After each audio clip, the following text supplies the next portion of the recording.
Hi boys and girls, today we're going to talk about place value. Our objective is to write a 3-digit number using quick hundreds, tens, and ones. Let's review before we get started. A quick 100 looks like this. A quick 10 looks like this. And a quick 1 looks like this.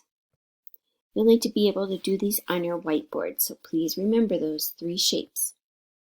Watch me as I take the 3-digit number and write it using quick hundreds, tens, and ones. My number is 264. First, I look at the number in the hundreds place. It's a 2, so I make 2 quick hundreds.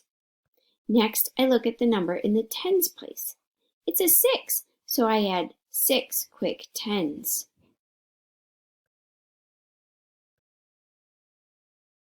Last, I look at the number in the ones place.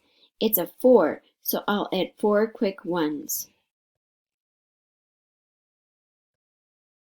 All right, it's your turn to try it with me, so get out your whiteboards and your markers.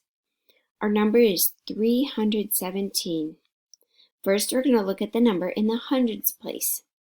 It's a 3, so we'll make 3 quick hundreds.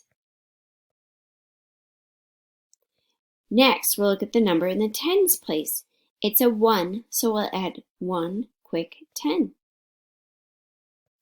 Last, we'll look at the number in the ones place. It's a 7, so we'll add 7 quick ones.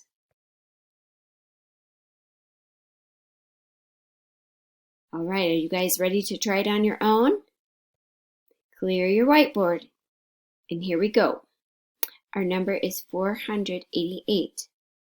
First, look at the number in the hundreds place. Make that many quick hundreds. Next, look at the number in the tens place. Make that many quick tens.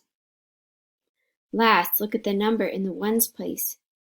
Make that many quick ones. Are you ready to check your work? Does your whiteboard look like this? If it does, you've got it. Congratulations. Good job. And if it doesn't, go back and watch this again. Thanks for watching.